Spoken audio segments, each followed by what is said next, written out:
Manusia tentulah tidak dapat dipisahkan dari alam semesta. Tanpa manusia, alam semesta hanya menjadi ruang hampa penuh kesunyian. Indonesia terletak di lintasan garis khatulistiwa yang membentang dari Sumatera, Kalimantan, hingga Papua.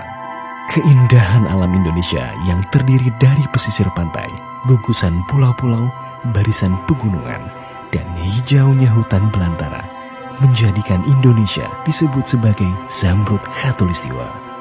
Indonesia memiliki lebih dari 90 juta hektar hutan tropis yang merupakan kawasan hutan ketiga terbesar di dunia setelah Brazil dan Republik Demokratik Kongo.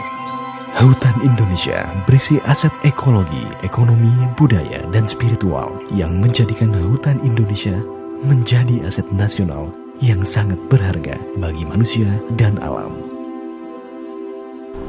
Salam sejahtera dan salam lestari bagi kita semua. Saya Pendeta Jimmy Sorbin. Di Interfaith Rainforest Initiative, saya dipercaya atau diminta oleh teman-teman sebagai chair, dan saya juga sebagai sekretaris eksekutif di Persekutuan Gereja-Gereja di Indonesia. Pada tahun 1960, hutan menutupi hampir seluruh Indonesia. Luas terbentang Nusantara menghijaukan bumi. Namun, pada periode 1990, terjadi pengalihan fungsi besar-besaran untuk perkebunan. Pada periode inilah, tingkat penggundulan hutan Indonesia berada di peringkat kedua dunia. Pada tahun 2017, Indonesia telah kehilangan 15% tutupan hutannya, di mana sebagian besar kerusakan terjadi di hutan.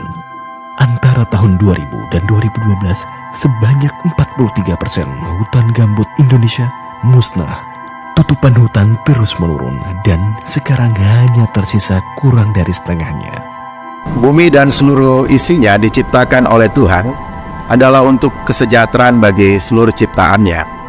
Dan manusia sebagai gambar dari Allah sendiri dimandatkan untuk memastikan agar keutuhan ciptaan itu terjadi.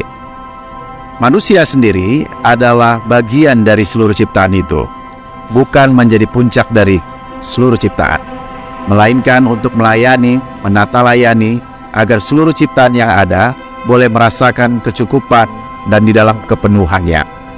Oleh karena dosa dan keserakahan atau ketamakan manusia, ada banyak hal yang terjadi, kerusakan, degradasi lingkungan, dan termasuk perubahan iklim atau pemanasan global yang kita hadapi hingga saat ini.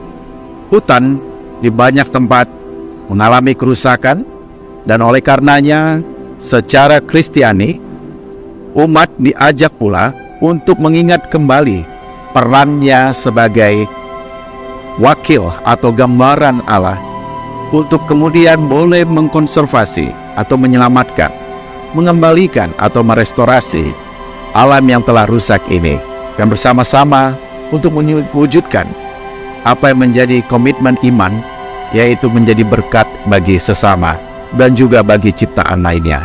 Karena dengan demikian, umat Kristiani boleh menjadi alat-alat berkat, menjadi alat-alat kesaksian, dan menjadi tentunya gambaran atau citra Allah yang boleh memainkan, menjalankan mandat yang tidak pernah hilang itu. Penebangan dan kebakaran hutan juga memainkan peran penting dalam kerusakan dan kemusnahan hutan Indonesia.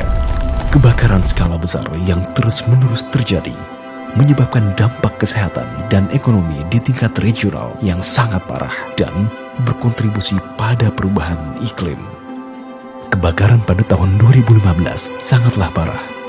Sekitar 2,6 juta hektar lahan terbakar antara bulan Juni dan Oktober tahun itu, menyelimuti Indonesia dan negara-negara tetangga dengan asap beracun selama berminggu-minggu dan menyebabkan gangguan pernafasan hingga kematian.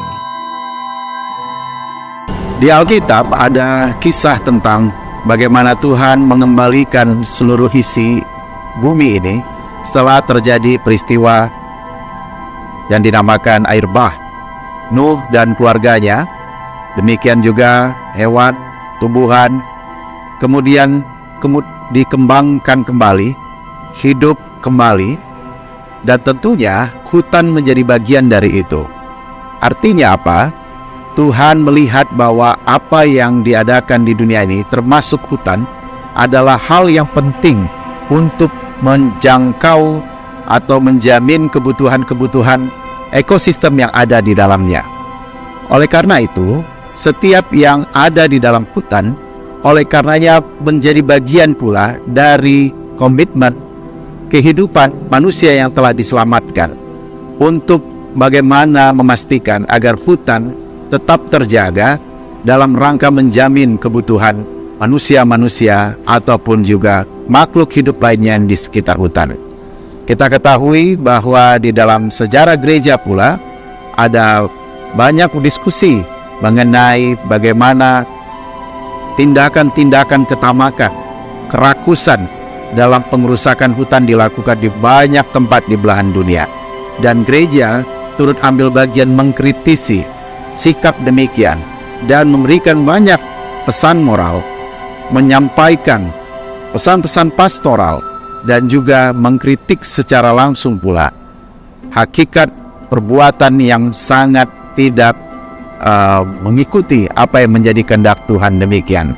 Dan oleh karenanya kita diingatkan kembali tentang bagaimana menjadi umat Tuhan, warga gereja yang ambil bagian dalam memastikan agar hutan menjadi bagian berkat untuk makhluk hidup lainnya, untuk menjamin kesejahteraan, dan tentunya untuk juga kita bersama-sama menyatakan keadilan bagi mereka yang terdiskriminasi, bagi mereka yang mengalami ketidakadilan oleh karena pengerusakan hutan sejauh ini. Tugas kita untuk kemudian kita kuatkan, kita nyatakan menjadi bagian pula dari panggilan iman kita. Akan datang titik di mana kita tidak bisa mengembalikan yang telah hilang jika setiap pohon telah ditebang dan hutan terakhir telah musnah. Kepedulian pada alam merupakan ajaran agama dunia, dan kini saatnya untuk memperkuat dan menggerakkan sumber daya spiritual kita, pengaruh kita, dan otoritas moral untuk secara bersama-sama menegaskan bahwa menjaga hutan tropis merupakan kemuliaan dan penggundulan hutan tropis menciderai kemuliaan kehidupan. Interfaith Rainforest Initiative atau IRI adalah aliansi internasional lintas agama, wadah bagi para pemimpin agama dan komunitas agama untuk bahu-membahu dengan masyarakat adat, pemerintah, masyarakat sipil, dan dunia usaha dalam aksi-aksi yang melindungi mereka yang berperan sebagai penjaganya. IRI membawa suara moral tentang perlindungan hutan tropis, perubahan iklim, masalah masyarakat adat, dan pembangunan berkelanjutan. Prakarsa bekerja melalui program nasional di Brazil, Kolombia, Republik Demokratik Kongo, Indonesia, dan Peru. 5 negara yang memiliki lebih dari 70% hutan tropis dunia yang tersisa. Umat Kristen atau gereja sudah seharusnya mengadministrasi program-program pelayanan yang melakukan perlindungan dan juga pengembalian kealamian ataupun juga keutuhan dari hutan tropis yang ada di negeri kita ini. Kenapa demikian? Karena seperti yang dikatakan tadi, ini menjadi bagian dari panggilan iman kita. Program-program yang ada di gereja yang secara berkala, secara intensif perlu juga dilakukan tidak semata di dalam peribadahan yang ritual, melainkan juga diadministrasikan menjadi ibadah-ibadah yang aktual, ibadah-ibadah yang memuliakan ciptaan Tuhan, yang menjamin agar makhluk hidup lainnya ada di dalam kecukupan. Salah satunya melalui program bagaimana mengkonservasi, merestorasi hutan yang ada di negeri kita ini. Karena demikian juga, ini menjadi berkat karena dengan hutan kita berkontribusi bagi dunia, di mana menjadi paru-paru dunia. Bahkan Indonesia menjadi salah satu hutan terbesar di dunia, nomor 2 di dunia. Dan kita yang menjadi bagian dari negeri ini, ada tanggung jawab iman kita untuk menjadi berkat bagi negeri ini dan bagi dunia. Kolaborasi dengan rekan-rekan lainnya secara lintas iman, secara lintas sektor perlu dilakukan agar kemudian kita secara masif kita melakukan aktivitas yang memuliakan Tuhan ini, yaitu bagaimana berjuang untuk memastikan kelestarian lingkungan hidup dan juga keberlanjutan hutan tropis di negeri kita. Bagi banyak orang, nilai dan etika ini sebagian besar akan diilhami oleh iman mereka. Terlepas dari keragaman agama dan kepercayaan yang besar, hampir seluruhnya memiliki etika yang sama, berdasarkan keharmonisan dengan alam dan kewajiban melestarikannya untuk generasi mendatang. IRI membawa suara moral tentang perlindungan hutan tropis, perubahan iklim, masalah masyarakat adat, dan pembangunan berkelanjutan.